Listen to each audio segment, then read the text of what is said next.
What are 5 important things that a business leader should do to lead effectively during uncertain and turbulent times? And if you have a story, share an example for each. Yeah, I think the most important, and I like to think of these, it's easy to remember when we sort of have an acronym, so I like to think of these in the 3 C's. So I think the first one is context, right? We talk about this in the communication keynote that I do. Context is really important because it gives people meaning. Without context, we're sort of just floating around untethered, not knowing why our work matters or why a project matters.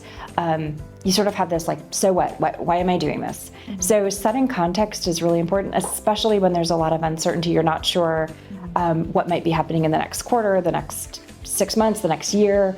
So a good leader, especially during turbulence, will say, this is why.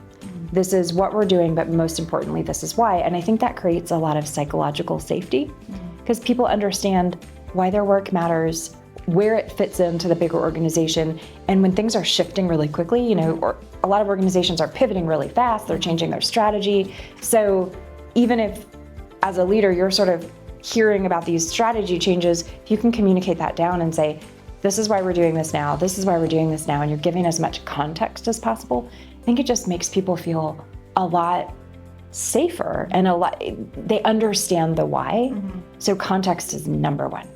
And so even just when you're still setting goals in this phase, I would assume, but they're, like you said, pivoting probably. You're having to pivot, setting new goals. Yeah. So context I could see would be real important during that. Absolutely. And then the second one you said was over communicate. Yeah. I totally agree with you on this. I am an over communicator myself. Yes. So talk to me a little bit about why that's important, why that's one of your C's. Yeah, I mean it's a C with a little O tacked in front of it, right? But in a really turbulent or sort of uncertain time, I think leaders should be always communicating. But when you think about how much can be changing, or maybe you don't even know what's going to change, let me give you a story as an example. I worked with a company where there was a leadership change at the very top in the C-suite that people knew was coming and kept waiting. Customers were asking, and people didn't necessarily know when it was going to happen or who it was going to be. And so in that case, the over communication was actually, we don't know, we'll let you know, we don't know. But if they weren't doing that, it almost sounds like, well, we're freezing you out. We'll know when we think it's important for you to know. So even communicating what you don't know is just as important as communicating what you do.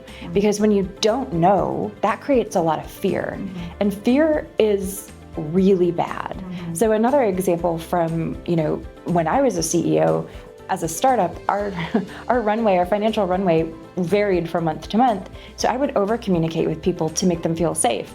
Here's what's in the bank. So you can make a decision for yourself if you want to stay with us or go somewhere that's maybe a little bit more stable, because it's really important that people feel like they have the autonomy and the choice of them being in control, right? So the more information you have, I think the more people can make good choices for themselves. Sure. And sometimes it's scary as a leader to say, I don't know. But that's okay. And that can be a form of over communication too. But I think it just makes everybody feel safer. Sure. The silence sometimes is so much worse, just the insecurities that come with all of that. So silence can be deafening, right? Yes, absolutely. Yeah. And then the third, and probably my favorite, is encouraging creativity. So talk a little bit about that C. Yeah, the last C during a turbulent or uncertain time is a little bit counterintuitive, because I noticed a lot of companies will sort of tighten completely on everything, which I understand if they're trying to sort of cut costs and things. But a lot of times what that comes at the cost of is innovation.